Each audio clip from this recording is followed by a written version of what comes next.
সুপ্রিয় দর্শক মন্ডলী, আমরা আজকে আসছি বধ্যভূমিতে ঘুরতে। এখানে আসলে দেখার মতো তেমন কিছুই নাই। একটা মাঠ আছে, এখানে গরু ঘাস খাচ্ছে, এই দেখেন আপনার প্রমাণ। আমরা এত টাকা খরচ করে এখানে আসি, কিন্তু দেখার মতো আসলে তেমন কিছুই নাই। বধ্যভূমি নামটা শুনলে আসলে অনেক আমাদের আবেগের সাথে জড়িয়ে যায়। এখানে আমার সাইকেলটাও দেখা যাচ্ছে না, আমি একটু খুঁজছি সাইকেল। এই মাঝখানে আছে সাইকেল, এখানে দেখা যাওয়ার কথা, সাইকেল না, সাইকেল নেই, সাইকেল। তো এই হচ্ছে আমাদের বধ্যভূমি। আমরা আসলে এখানে আসার জন্য অনেক এখানে সবচেয়ে বেশি মূল আকর্ষণ হচ্ছে এই ব্রিজটা।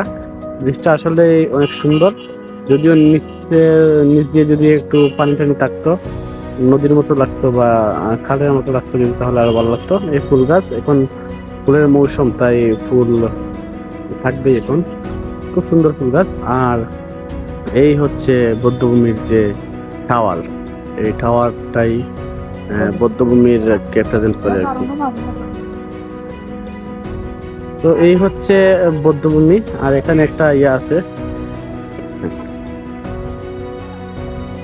ভাস্কর্য আছে। ভাস্কর্যের কোনো, এটাকে মূর্তি বলা যাবে কিনা আমি জানি না, তবে এটা একটা ভাস্কর্য।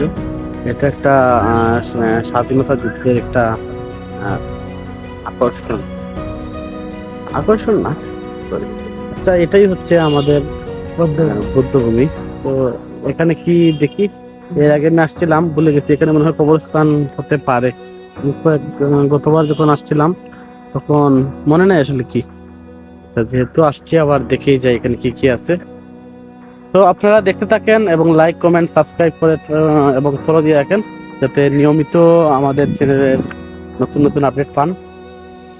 তো এখানে আমরা এক নজরে আপনাদের দেখিয়ে নিই শ্রীমঙ্গলের যে বধ্যভূমি। এটা আসলে এখানে শহীদদের তালিকা দেওয়া আছে।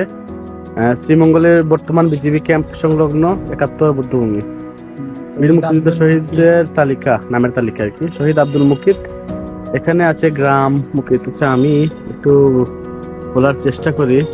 এদের বর্ষিজুড়ার একজন আছে, গ্রাম বর্ষিজুড়া, ডাকঘর উপজেলা সদর, নাম হচ্ছে শহীদ আব্দুল শহীদ। শহীদ সেরাকালী। দিঘির পাড় হচ্ছে মৌলভীবাজারের কুসুমবাগ পেরিয়ে যে সাবন্দরের পাশে যে বাজারটা আছে, এটা হচ্ছে দিঘির পাড়। শহীদ মহিউদ্দিন, লামুয়া, কালাপুর, শ্রীমঙ্গল উপজেলা। আচ্ছা, জিলাতপুর, সাতগাঁওয়ের আছে শহীদ রফিক মিয়া, তারপরে লয়ারকুল, ডাক, সাতগাঁও। তো শহীদ আব্দুর রহমান। এখানে পশ্চিম বাজারের একজন আছে শহীদ কৃপেশ রঞ্জন খড়, শহীদ সুদর্শন দেব।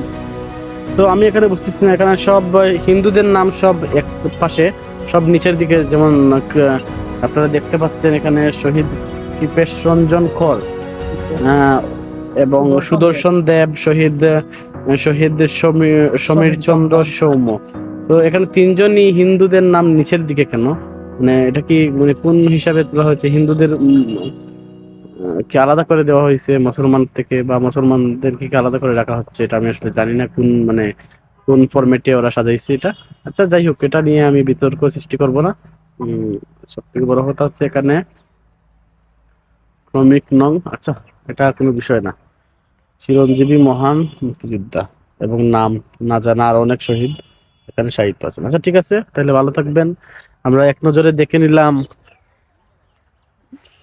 বধ্যভূমি শ্রীমঙ্গল। ভালো থাকবেন। আর ভিডিও ভালো লাগলে অবশ্যই লাইক, কমেন্ট এবং সাবস্ক্রাইব করবেন।